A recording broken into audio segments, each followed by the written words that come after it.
ಎಲ್ರಿಗೂ ನಮಸ್ಕಾರ. ನಾನ್ ನಿಮ್ಮ ಆಟೋ ಕನ್ನಡಿಗ ಬಂದೆ ಡ್ಯೂಟಿ ಮೇಲೆ. ಆಕ್ಚುಲಿ 3-4 ದಿನದಿಂದ ಡ್ಯೂಟಿ ಹಾಕ್ಲಿಲ್ಲ. ಸೋಮವಾರ ಹಾಸ್ಪಿಟಲ್ ಹೋಗಿದ್ದೆ, ಮಂಗಳವಾರ ಒಂದು ಮೀಟಿಂಗ್ ಇತ್ತು, ಅಲ್ಲಿಗೆ ಹೋಗಿದ್ದೆ. ನಿನ್ನೆ ಪೂರ್ತಿ ಅಂಗಡಿ ನೋಡ್ಕೊಂಡು ಕೂತಿದ್ದೆ. ಇವತ್ತು ಬಂದಿದ್ದೀನಿ ಡ್ಯೂಟಿ ಮೇಲೆ. ಇವಾಗ ಒಂದು ಬಾಡಿಗೆ ಬಂದೆ. ಇಲ್ಲಿ ತೋರಿಸ್ತಾ ಇದೆ, ಇಲ್ಲಿ ಇಟ್ಟಿದ್ದೀನಿ ಲರ್ನ್ ಕನ್ನಡ ಕಾರ್ಡ್. ಆದ್ರೆ ಅವರು ಏನಂತಂದ್ರೆ ಇದರಿ ಚೋಡಿ ಅಂತ. ನಾನು ಹೇಳಿದೆ, ನಾನು ನಿಮ್ಗೋಸ್ಕರ ಇಲ್ಲಿ ಕಾರ್ಡ್ ಹಾಕಿದೀನಿ, ಲರ್ನ್ ಸಮ್ ಬೇಸಿಕ್ ವರ್ಡ್ಸ್, ಅದು ನಿಮ್ಮ ಡೈಲಿ ಲೈಫ್ಗೆ ಯೂಸ್ ಆಗುತ್ತೆ.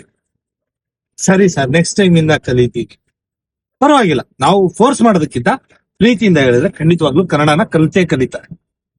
ನೋಡೋಣ, ಇವಾಗ ಲೋಕಲ್ ಡ್ಯೂಟಿಗಳು ಬರ್ತಾ ಇದಾವೆ, ಅದನ್ನೇ ಮಾಡೋಣ. ನಾನ್ ಡ್ಯೂಟಿ ಮಾಡ್ತಾ ಚಿಕ್ಕಜಾಲಕ್ಕೆ ಹೋಗಿದ್ದೆ. ಅಲ್ಲಿ 3 ಆಪ್ ಅನ್ನು ಆನ್ ಮಾಡ್ಕೊಂಡು ಕೂತ್ಕೊಂಡೆ. ಏನಕ್ಕಂದ್ರೆ ಡ್ಯೂಟಿಗಳು ಬೀಳ್ತಾ ಇರ್ಲಿಲ್ಲ. ಅದೇ ಟೈಮ್ ಅಲ್ಲಿ ಒಂದು ಲಾಂಗ್ ಪಿಕಪ್ ಬಂತು, ಅಂದ್ರೆ 3.1 ಕಿಲೋಮೀಟರ್ ಪಿಕಪ್ ಬಾಡಿಗೆ ಬಂತು. ಪ್ಯಾಸೆಂಜರ್ ಗೆ ಮೊದಲೇ ರಿಕ್ವೆಸ್ಟ್ ಮಾಡ್ಕೊಂಡಿದ್ದೆ, ಮೆಸೇಜ್ ಮಾಡ್ಬಿಟ್ಟು ನಾನು ಬರ್ತಾ ಇದೀನಿ, ದಯವಿಟ್ಟು ಕ್ಯಾನ್ಸಲ್ ಮಾಡಬೇಡಿ ಅಂತ. ಪ್ಯಾಸೆಂಜರ್ ಗೆ ರಿಕ್ವೆಸ್ಟ್ ಮಾಡಿದ್ರಿಂದ ಪ್ಯಾಸೆಂಜರ್ ಆಯ್ತು ಬನ್ನಿ ಕ್ಯಾನ್ಸಲ್ ಮಾಡಲ್ಲ ಅಂತಂದ್ರು. ತುಂಬಾ ಜನ ಅನ್ಕೊಂಡಿದ್ದಾರೆ ಕ್ಯಾನ್ಸಲ್ ಮಾಡಿದ್ರೆ ಕ್ಯಾನ್ಸಲೇಷನ್ ಚಾರ್ಜಸ್ ಸಿಗುತ್ತೆ ಅಂತ. ಆಕ್ಚುಲಿ ಏನಪ್ಪಾ ಅಂತಂದ್ರೆ ನಾನು 3.1 ಕಿಲೋಮೀಟರ್ ಲಾಂಗ್ ಪಿಕಪ್ ಬಂದ್ರೆ ಅಕಸ್ಮಾತ್ ಆಗಿ ಡ್ಯೂಟಿ ಕ್ಯಾನ್ಸಲ್ ಆದ್ರೆ ಆ 3.1 ಕಿಲೋಮೀಟರ್ ಫ್ಯೂಲ್ ನಂದು ವೇಸ್ಟ್ ಆಗುತ್ತೆ. ಕ್ಯಾನ್ಸಲೇಷನ್ ಚಾರ್ಜಸ್ ಕೂಡ ಬರಲ್ಲ. ಕ್ಯಾನ್ಸಲೇಷನ್ ಚಾರ್ಜಸ್ ಯಾವಾಗ ಬರುತ್ತಪ್ಪ ಅಂತಂದ್ರೆ ನಾನು ಕಸ್ಟಮರ್ ಲೊಕೇಶನ್ ಹೋಗಿ 5 ನಿಮಿಷ ಕಾದಾದ್ಮೇಲೆ ಕ್ಯಾನ್ಸಲೇಷನ್ ಚಾರ್ಜಸ್ ಬರುತ್ತೆ. ಅದು ಕೂಡ ಬರೀ 10 ರೂಪಾಯಿ. ಇತ್ತೀಚೆಗೆ ಅದು ಕೂಡ ಬರ್ತಾ ಇಲ್ಲ ಅಂತ ತುಂಬಾ ಜನ ಹೇಳಿದ್ರು. ನಿಮ್ಗೆ ಏನಾದ್ರು ಆ ರೀತಿ ಅನುಭವ ಆಗಿದ್ರೆ ದಯವಿಟ್ಟು ಕಮೆಂಟ್ ಮಾಡಿ ತಿಳಿಸಿ. ಸೊ ನಾನ್ ಮಧ್ಯಾಹ್ನ ತನಕ ಡ್ಯೂಟಿ ಮಾಡ್ಕೊಂಡು ಮಧ್ಯಾಹ್ನ ಮೇಲೆ ಅಂಗಡಿಗೆ ಏನ್ ಐಟಮ್ ಬೇಕಾಗಿತ್ತು ಎಲ್ಲ ತಂದ್ಕೊಟ್ಟು